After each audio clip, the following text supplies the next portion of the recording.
Welcome to FM Corner. I'm Danny Koontz, Director of Relationship Management for Windy City Equipment. Today on the podcast, my guest is Steve Vollrath. Steve is the co-founder of the Adelan Group, and we're going to talk a little bit today about facilities, RFMA, Steve's career, things like that. Should be good. Steve, thanks so much for taking the time today. Danny, thank you. I really appreciate the opportunity to sit here and talk with you today. It's quite an honor. Thank you, sir. Let's start a little bit about career. Kind of talk about your career, how you started and how you got to where you are today. Yeah, it's kind of like, you think you know what you're going to do, but you never know what you're going to do until you do it, right? Right. After college, I lived outside of Philadelphia, Pennsylvania now, where I grew up. And after then, I took a job in northern New Jersey as an inside sales rep for a technology company and grew myself there and lived up there for a good 11 years. And then and I had some friends that were in the facilities industry, and I was always intrigued by what they did, how they were doing it, who they were working with. And I started to learn quickly there that, that meal that hits someone's plate, we always use the phrase that it takes a village to raise a kid. I started to realize it takes a community to get that meal, just the way someone ordered it to their table on time. And, start looking at locations when you go in, you start thinking about the lights and the parking lot and the landscaping and the doors. You start to realize all the things that go into making this experience that restaurants, retailers, gyms, banks all have to put together to make this happen to support their clients. So around that 2008-9 timeframe, market was economy was struggling a little bit. IT world was really challenged, a lot of cutbacks, and I had shared if there's any ever openings at companies, I'd be interested in taking a look at getting involved in the facilities world. So luckily in May of 2009, I made the jump and the leap over. And now here we are almost 15 years later, still going strong. And best move I ever did for my career was getting involved in this industry. Great. It's funny, and all the people I talk to, including myself, I have yet to find someone that said, okay, my career was going to be facilities. Nobody says that. You just end up in it.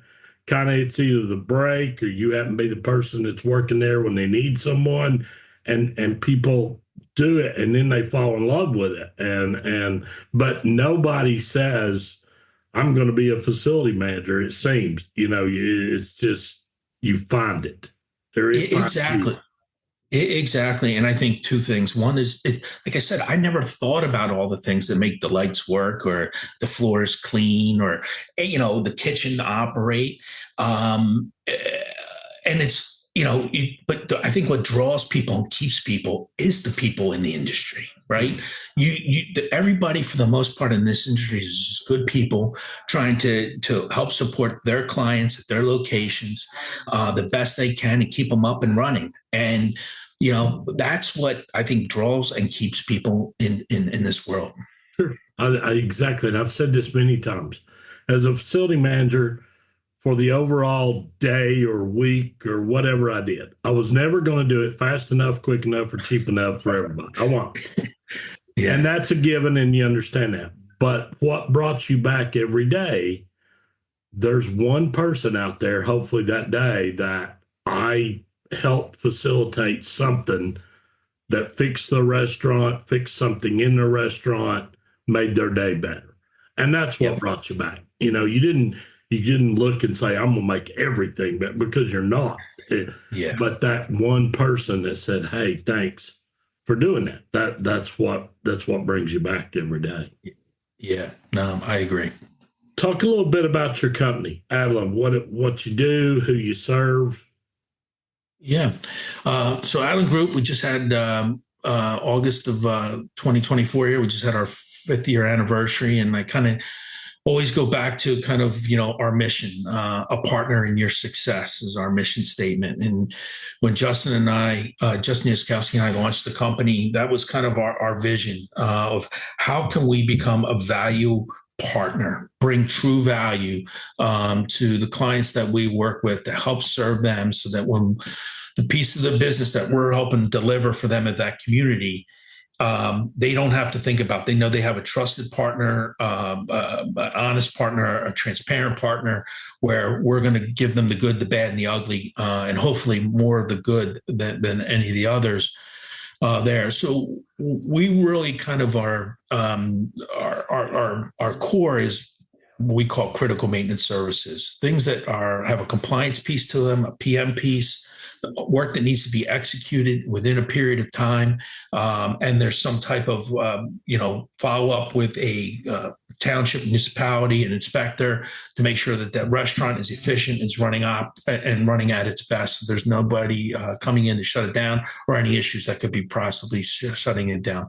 Things like grease trap, hood cleaning, kitchen equipment, refrigeration, backflow devices, line jetting, CO2 meters. Those are some of the areas that we excel. And that's really what the core of the business was when we got started. And that kind of became, and part of what I love about this industry is we went in and we did, X for someone, and either they asked us to do more of X, or they said, hey, you do X well, can you also do Y? Sure. And that's really what's led to the growth and development of Adlin Group in the first 5 years. That's taken us into other areas, trade services, plumbing, handyman, electrical fixture type of work. Do a little bit of project work as well, and some exterior maintenance. But it's really been that customer driven need where we get an opportunity, and we're not afraid to say, give us your hard stuff or your stuff that's challenging you, because we believe if we do that well, then you'll look to us to help out in other areas within your business. And, I've certainly seen, and I don't know what you've seen, Danny, but especially since we got through the pandemic, the role of the facility managers changed dramatically. Before they ran the facilities, they take break fix, preventative maintenance. But during that pandemic, you saw many of the construction groups be wiped out of these organizations and facilities, particularly in restaurants. They couldn't keep up because it was just insane. And now you're seeing these restaurant groups build back up. Their construction departments still not at the level of what they were pre-pandemic. And now the rollouts, the projects under $250,000 that are going on, rebrandings or refreshes or a one-off at a restaurant, is now falling on that facility manager to run, because the construction department's doing development and new builds, and they don't have time because they don't have the resources to run those smaller projects. So we're seeing a lot of that where, hey, we're getting things handed off to us, and because of the relationship we built, the trust is there that we're going to execute on their best behalf, because they don't have the time, because their time's going towards those resources now. Sure. And I think another thing is construction folks build new buildings, for lack of a better term. That's what they do. It's they're going to build a shell, then they're going to build a building, and they're going to do a schedule, but there's nothing in there. The building's not open, the restaurant's not running. There's none of that. In the facility world, a lot of times, to your point of why facilities, another reason they're getting these remodels, refresh projects, a lot of them are done with the restaurant staying open or closed for a very, very small piece of time, and then opens back up while they're finishing. Sure. And it takes a different kind of person many times. Facilities, you're dealing with the restaurant always being open and working on the problem while the restaurant's running. Construction, you build it and then you hand it over to the facility guys. So it makes a lot of sense. And I think many times it's just a difference in how the trades are done. Construction's new, and facilities is you're fixing it in the middle of the day or whatever, and a remodel or a refresh is kind of done the same way. They're better equipped to do it, actually, than construction. And I can remember from Ruby's days when we had a lot of stuff going on. Do you want to bring in the construction guys to help? No, we really don't, because it's a different animal. It's not, right. And it's not good for them. Construction guys work during the day. Remodel guys work at night. You're right. And there's just a big difference there. And facility folks are usually it's a better working, it's what they're used to. So it's Sure. better. Yeah. That's great. What Yeah. does your company look for, Steve? Or what do you look for in a client? What's You important know, for a client? yeah, we always say here at Allen Group, and we share on any intro client call or when we're rolling out a program, we believe one thing leads to the success of a program, and that's communication, right? There's good communication, then these programs are going to be successful. So um, we're looking for someone that's willing to communicate back. With our clients, we have a monthly call, 20-30 minute call, catch up on any open items, any items that need approvals, discussion. But more importantly, that gives that we're not going more than 30 days. If there's something that's bothering the client, that they don't have that chance in that window of time to kind of bring that up to us on that call. And that's key. That's critical. We're not perfect. We are always looking for ways to get better, but the good clients even ask on those calls, what can they do to get better? And those, I think that's the relationships that we're looking for and find successful are those clients that it's a two-way communication. We certainly understand we're the vendor and they're the client, and understand the parameters around that. But where we can really build and be successful and drive success for our clients is in those relationships that have great communication. Quick question made me think of something. How do you handle the facility manager who says, if I'm not calling you, that means everything's fine. I don't want to do the monthly calls? Yeah. So, it's funny. You do get some of those. But more or less, everyone's excited to hear that we want to have that call. Now, with that person, we will push reports, we will push information. The team will continue to kind of, push for a call, because you certainly do. How many calls can someone be on in a week, a day, a month? We get that. And that's why we say, listen, it might be just a 15-minute call. And there's certainly times when those calls get pushed, but they're always on the calendar and certainly there for if that person needs to have the vent or share something maybe that they're not happy with at that time. But, obviously, if they had those calls with all their partners, that would be a challenge. Sure. Great point. Yeah. Kind of by the same token, what do you look for in your team members? What do the team members on your team need to have to be successful? Yeah. So we look for culture. We hire for culture here at Allen Group. We're not hiring necessarily someone that comes in and has 10 years of experience in the facilities world. We have a very structured interview process, and really all levels of that. There's not really any questions about someone's experience on their resume. We're asking questions to get to know the person, to see if they'll fit into our culture. We believe our training program and our team here can get them trained on the services and programs that they're going to help support for our clients. We believe that's the easier part versus trying to teach someone to fit into our culture. So that's a big part of what that we're looking for. We're looking for someone that has initiative, has looking to take ownership. One of the things that we emphasize here is we are empowering our people to make decisions. As long as those decisions are being what they believe are in the best interest of our client, and typically that's two things. One is how is that affecting the uptime of a location for a client, and the money. And Justin and I have always told every single person that if that's what your motive was, and that's what you thought you were doing was in the best interest, we will always back you. We will handle, we will fix what occurred.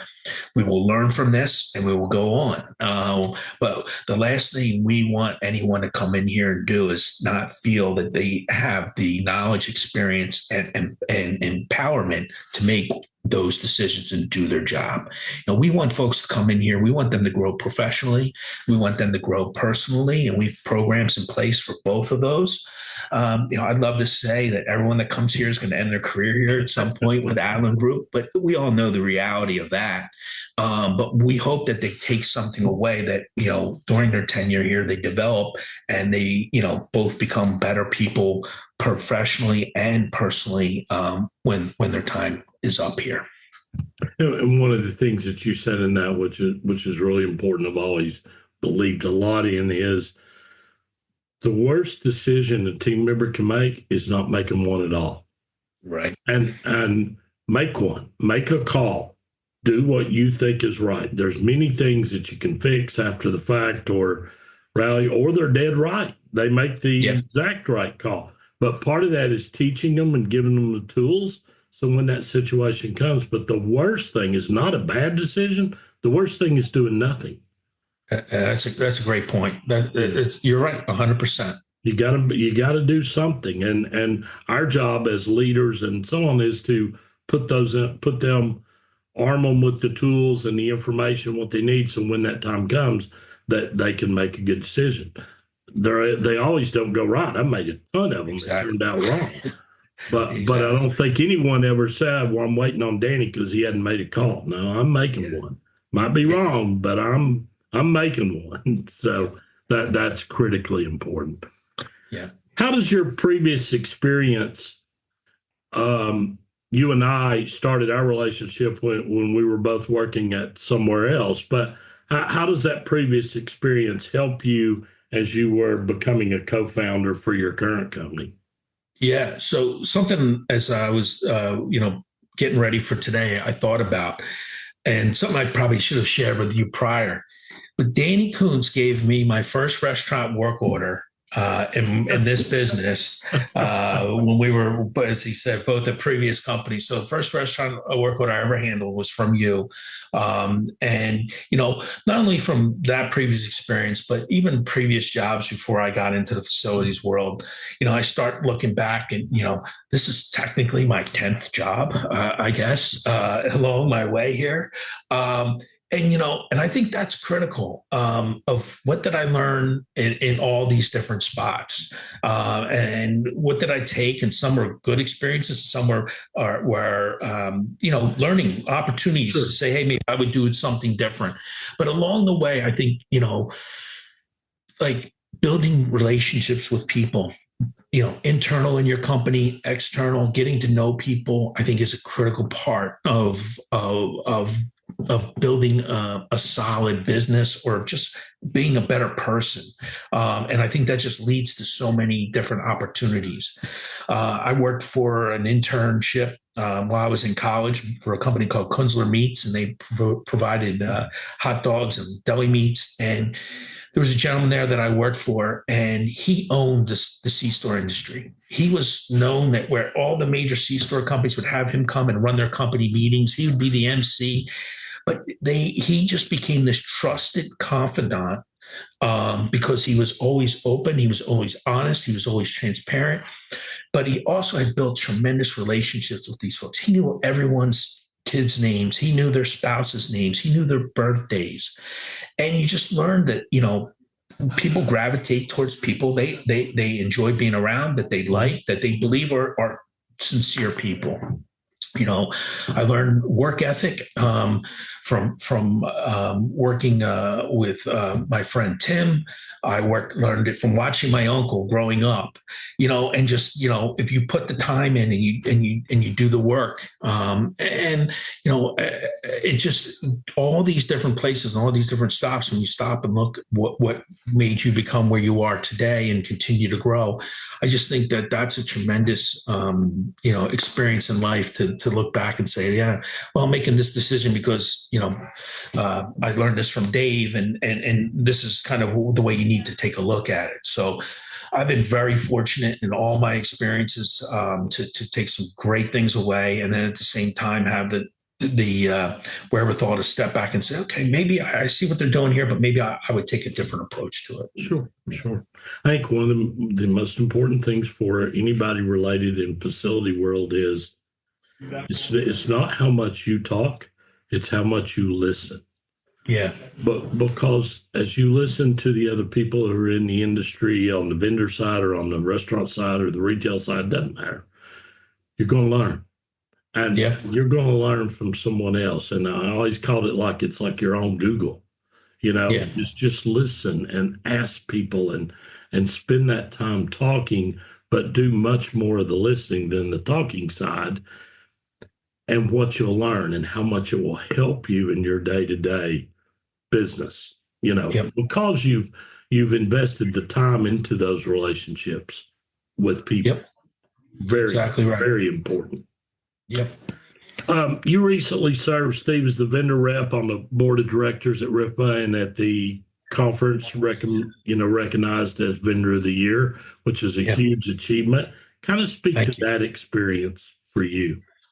Yeah, I got elected to the board in fall 2020, and my term started in the spring of 2021. And talk about feeding from a fire hose pretty quickly. I walked in, and at the time, RIFMA was, and the board and the staff were working to figure out how to put a conference on in 2021, where most had been canceled in 2020 and 2021, and the future was unknown going forward even. And man, I was so impressed because I think one of the things I learned right away was you have all these folks who come from high level positions within various restaurant groups, and everyone checked their ego at the door. Everyone left their personal best interest at the door. And now it was, we step into that room. It was about, what are we doing to help the membership here? What are we helping the membership through this times? And there was a tremendous amount of effort by the board and the staff as folks, were losing their jobs.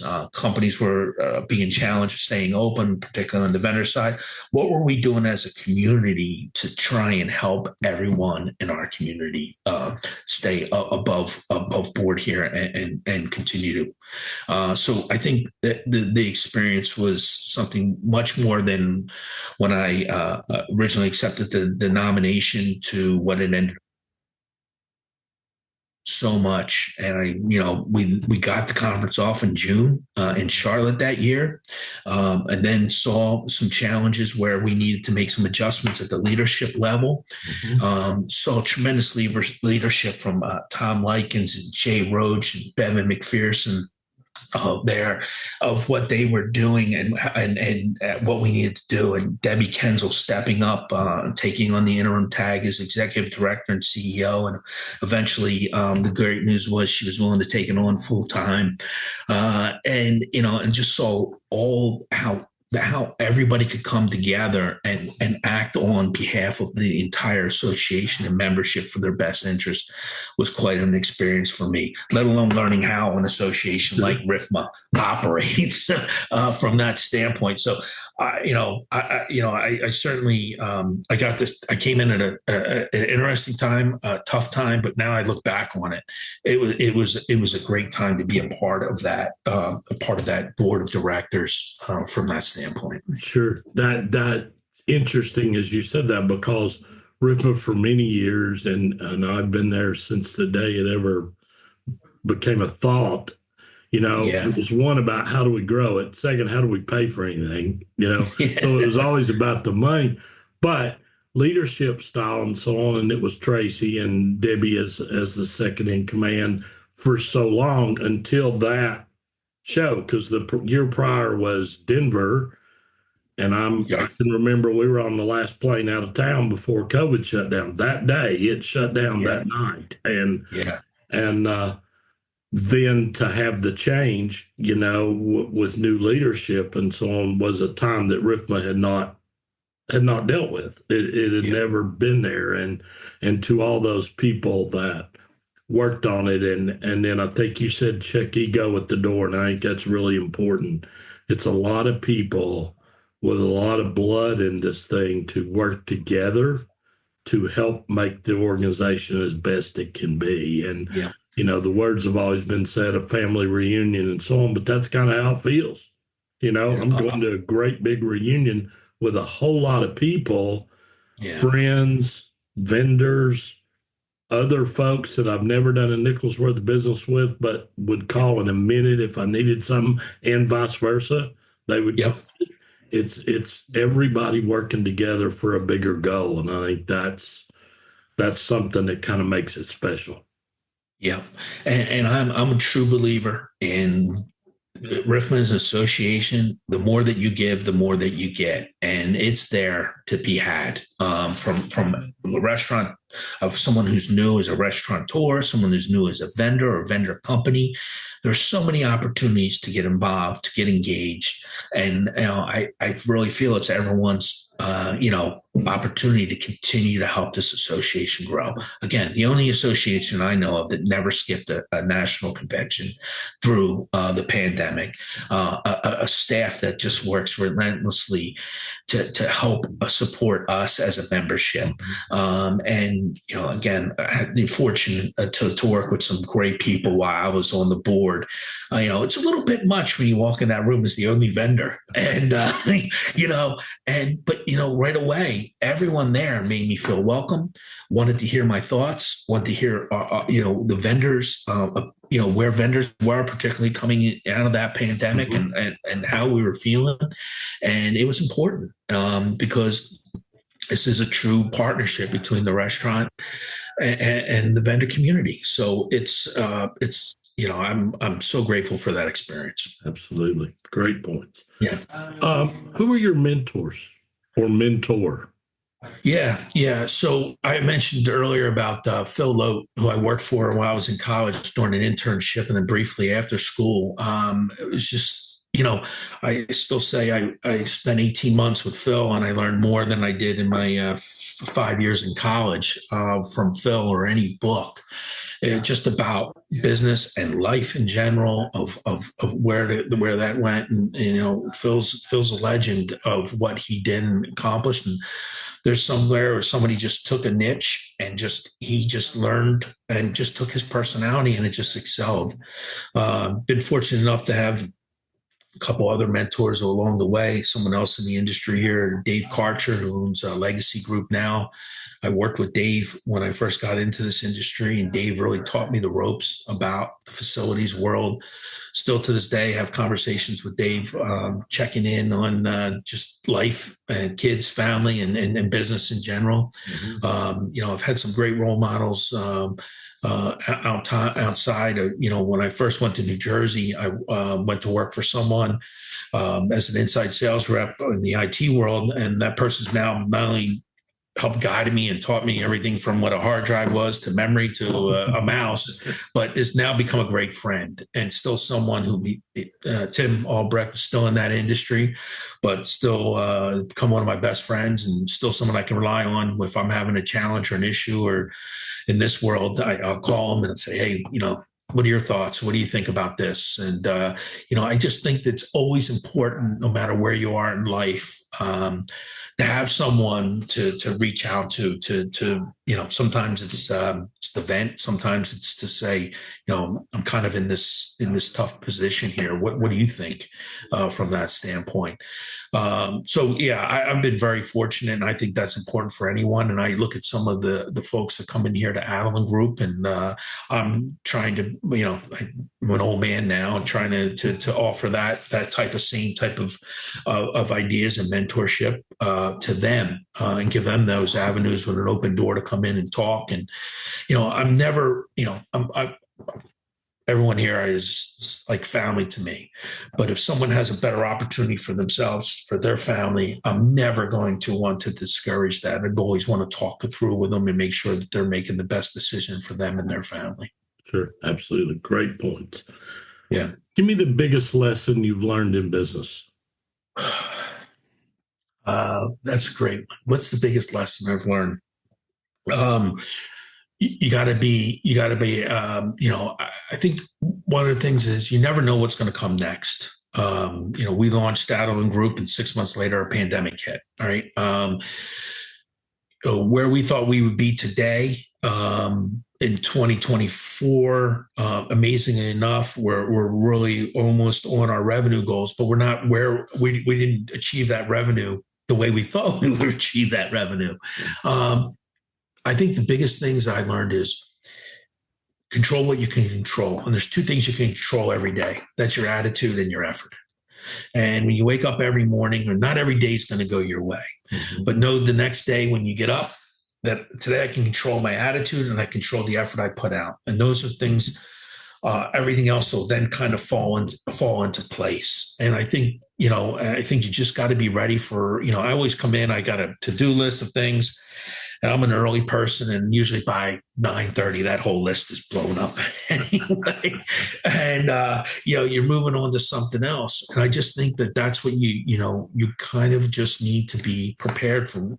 You never know who you're going to meet, where you're going to meet, or a conversation may have, and just be in a good mindset and make sure you're giving your best there every day. Good point. Great point. Last question. Where will Adeline be in 5 years? Kind of what's your goal? Yeah. So that's a great question. I think where we'll be is hopefully still continuing to grow.